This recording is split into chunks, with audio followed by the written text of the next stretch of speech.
አስደንግጡ አሁን ያለሁት ጎንደር አዘዞ ሎዛ ማርያም ነው። ሁላችሁም ባለማይተቦች ኮሜንት ላይ ግቡና ሎዛ ማርያም እያላችሁ አጥለቅልቁት። ጠላት ሰይጣን አጋንንት ይቃጠል። ከአንድ ጊዜ በላይ ኮፒ ሊንክ ሼር እያደረጋችሁ ለመላው ዓለም አዳርሱ። አሁን ያለሁት አማራ ክልል ጎንደር አዘዞ ሎዛ ማርያም ነው። በአስተሪዮ በዓል ታቦት ለመቀበል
ሞት በጥር ነሐሴ በቃብር እንዲሉ አበው የእናታችን የእመቤታችን የቅድስት ድንግል ማርያም የአስተርዮ በዓል በኢትዮጵያ ቤተክርስቲያን በልዩ ልዩ ቦታዎች በደማቅ ሲከበር ውሏል። በተለይም በዛሬው ቪዲዮ በሎዛ ማርያም የተደረገው የእመቤታችን የአስተርዮ በዓል አከባበር ምን ይመስላል የሚለውን ወደ እናንተ ይዘን ቀርበናል። እንዲሁም በዚህ ቪዲዮ አንድ ሙስሊም አባት በበቅሉ ላይ ያደረጉት ድንቅ ታምር ብዙዎችን ያስደመቀ ነው። ያስደነቀ በዓል ሆኗል። በዚህ በሎዛ ማርያም የተከሰቱ የወጣቶች ክንዋኔዎች የተፈጠረው ነገር ምንድነው? ይህንን የማሳያችሁ ይሆናል በዛሬው ቪዲዮ። ሁላችሁንም እንኳን ለእናታችን ለቅድስት ድንግል ማርያም ዓመታዊው የአስተርዮ በዓል በሰላም አደረሳችሁ፣ በሰላም አደረሰን። አስተርዮ ማርያም ጥር 21 መጋቢ ሐዲስ እሸቱ አለማየሁ አስተርዮ ወይስ አስተርዮ? አስተርዮ ማርያም የሚመስላቸው ጆሮአቸው ወንፊት የሌለው የማያጣራ አግበስብሰው የሚበሉ አግበስብሰው የሚሰሙ አግበስብሰው ሰምተው ጭንቅላታቸውን የሚበጠብጡ አግበስብሰው በልተው ሆዳቸውን የሚረብሹ ከጥበብም ከምግብም የተራቆቱ አንዳንድ ሰዎች አስተርዮ ማርያም ያልን እየመሰላቸው ጽሑፍ ጽፈው አይቻለሁ። እኛ አስተርዮ ማርያም አይደለም ያለው። ልዩነቱን ላስረዳ። አስተርዮ ማርያም ማለት የማርያም መገለጥ ማለት ነው። እየሰማችሁ ነው? አስተርዮ ማርያም ማለት የማርያም መገለጥ ማለት ነው። ይሄ ትክክለኛ ምንባብ። እኛ ያልነው አስተርዮ ማርያም ሳይሆን የአስተርዮ ማርያም ነው ያልነው። እየሰማችሁ ነው? እመቤታችን ዛሬ ነው ያረፈችው ብያችኋለሁኝ። ይሄ 21 በምን ወር ነው የዋለው? ዛሬ ወሩ ምንድነው? አቤት ጥር ነው። አሁን የጥር ማርያም ይባል ነበር አይደለም? እንደሌላው ጊዜ ቢሆን የግንቦት ማርያም፣ የመስከረም ማርያም፣ የህዳር ማርያም እንዳልነው የጥር ማርያም ማለትም ይቻላል። እና የጥር ማርያም በማለት ፋንታ ይሄንን የያሁኗን እመቤታችን የምን አልናት የአስተርዮ ማርያም ባልነው ፋንታ ምን ማለት እንችላለን? ነገር ግን አባቶቻችን ለምንድነው የአስተርዮ ማርያም ያሏት ሲባል ይሄ ወርሃ አስተርዮ ነው። ዘመነ አስተርዮ ነው። አስተርዮ ማለት አስተራየ ታየ፣ ተገለጠ፣ ተዳሰሰ፣ ተጨበጠ፣ የማይታየው ታየ፣ ግዙፉ ረቀቀ፣ ሕያው ሟች ሆነ፣ ዘላለማዊ ጊዜያዊ ሆነ፣ በመካከላችን ተገኘ።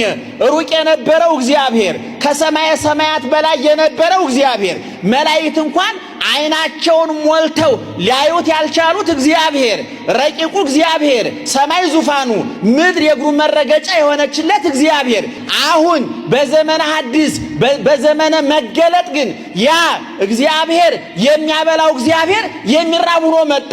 የሚያጠጣው እግዚአብሔር የሚጠማ ሆኖ መጣ። ሁለቱ መገለጥ ግን ዋናዋ መነሻ ማናት አለ ሊቁ።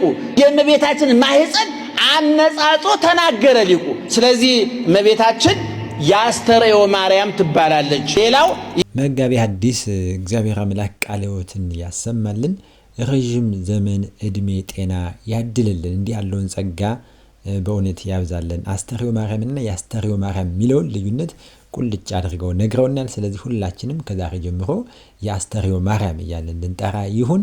አሁንም በድጋሚ እንኳን ለአስተርዮ ማርያም ሁላችሁም በሰላም አደረሳችሁ።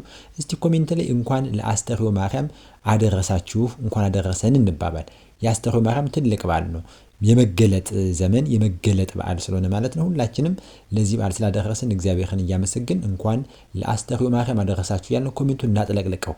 ዲያብሎስ ይቃጠል። እመቤታችን ቅድስት ድንግል ማርያም ስትናገር ስትነሳ የሚቃጠል ዲያብሎስ አለና የአስተርዮ ማርያም የአስተርዮ ማርያም የአስተርዮ ማርያም የአስተርዮ ማርያም ያልነ ኮሜንቱን በሙሉ እናጥለቅልቀው።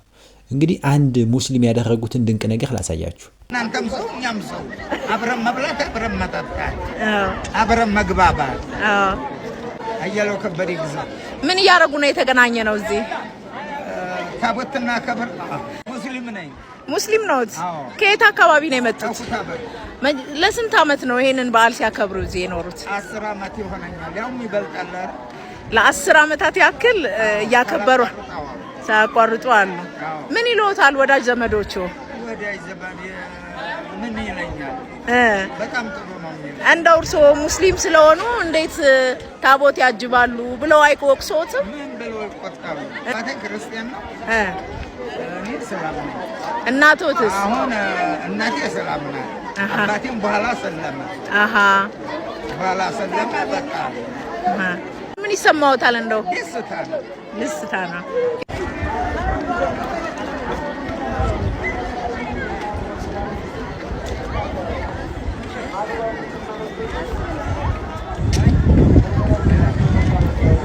እድሜ ስንት ነው ያሉኝ? 75 እያልኩሽ። እናመሰግናለን አባቴ፣ እድሜ ይስጠውት።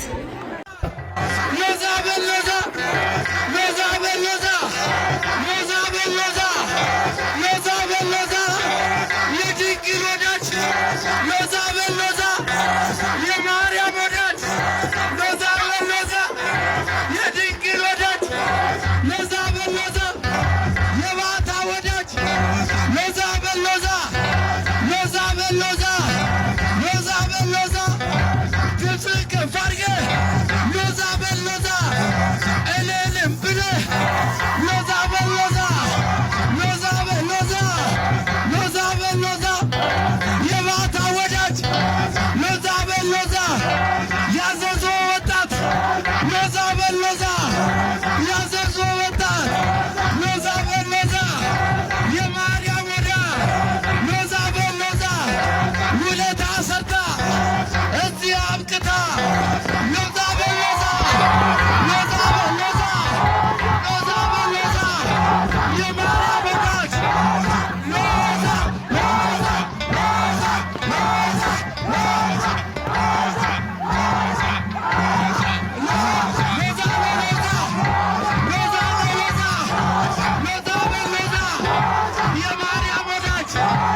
በጎንደር ሎዛ ማርያም እንግዲህ ወጣቱ እንዲህ ያለ መልኩ የአስተርዮ ማርያምን በዓል በድምቀት በልዩ ሁኔታ ሲያከብር ውሏል ማለት ነው። እንግዲህ ይህ ብቻ ሳይሆን የሎዛ ማርያም ወጣቶች በአካባቢው የሚኖሩ ማለት ነው በጎንደር ቀበሮ ሜዳ የተፈናቀሉ ተፈናቃዮችን በፖለቲካ በጦርነት በልዩ ምክንያት ተፈናቅለው የሚገኙ በረሃብ በሰቆቃ የሚገኙትንም በዓሉን እንዲያከብሩ አድርገዋቸዋል። የአስተርዮ ማርያምን ተፈናቃዮች ጋር አክብረዋል።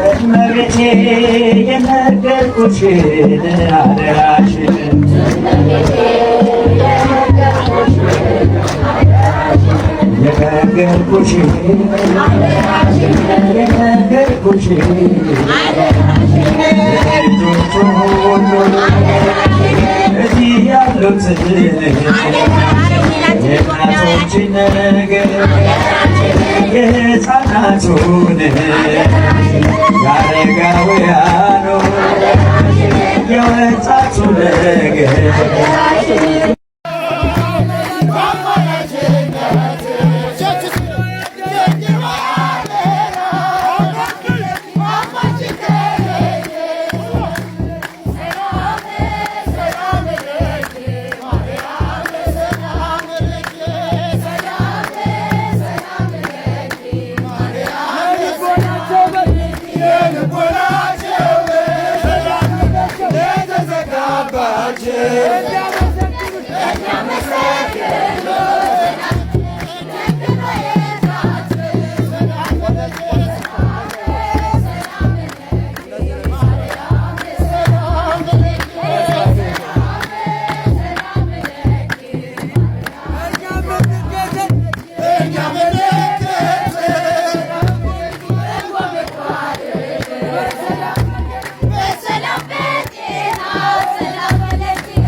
በድፍን ኢትዮጵያ እንግዲህ የአስተርዮ ማርያም በዓል በድምቀት በታላቅ ኩነት ተከብሮ ውሏል ማለት ነው። በአባቶች ወረብ በማህሌት ዝማሬ በቅዳሴ ታቦተ ሕጉ ወጡ የቃል ኪዳን ታቦቱ ምእመኑን እየባረከ ምእመኑም ለእግዚአብሔር የቃል ኪዳን ታቦት ለእግዚአብሔር ለአምላካችን ምስጋና የከንፈር መስዋዕት እያቀረበ እጅግ ድንቅ በሆነ አከባበር በወጣቶች ዝማሬ በእናቶች እልልታ በወጣቶች ሽብሸባ በሚገርም ድንቅ በሆነ ኦርቶዶክሳዊ ስርዓት ተከብሮ ውሏል ማለት ነው። እጅግ በጣም ድንቅ ያማረ በሁሉም የኢትዮጵያ ክፍል እመቤታችን ቅድስት ድንግል ማርያም ታቦት በተተከለበት ቤተክርስቲያን በታነጸበት ስፍራ ሁሉ በዚህ መልክ ሲዘመር ሲከበር ውሏል ማለት ነው። እንግዲህ በተለያየ ስፍራ ስሟን የሚጠሩ የሚዘክሩም ዝክሩን ሲያደርጉ ድግሱን ሲፈጽሙ ውሏል ማለት ነው። እጅግ ድንቅ የሆነ በዓል ነበረ። የከርሞ ያመሰው ይበለን የተለያየ ሰው ተለያይቷል ማለት ነው። ነገር ግን በዚህ በተለይ በሎዛ ማርያም ያስተዋል ነው ትንሽ ቅር ያለ አንድ ቪዲዮ ላሳያችሁ። ፍጹም ኦርቶዶክስ ስርዓት የሌለው የዝማሬ ስልት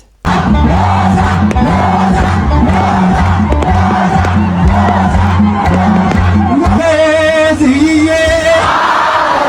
ከኋላ ድምፃችሁ አይሰማም። ለዝዬ ለዝዬ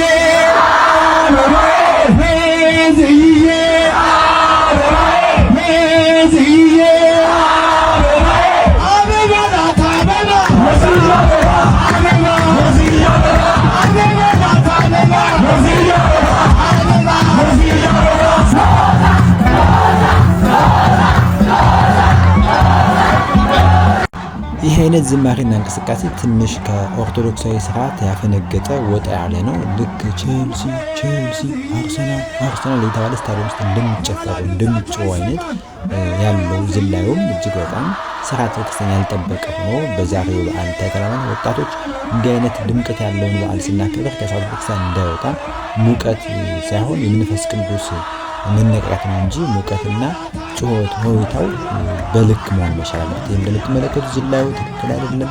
የሚደረገው ነገር ሁሉ ተው የሚል እንኳን የሌለ እስኪመስል ድረስ በዚህ መልክ መሆኑ ትንሽ ቅር አሰኝቷል ማለት ነው። መልካም በዓል።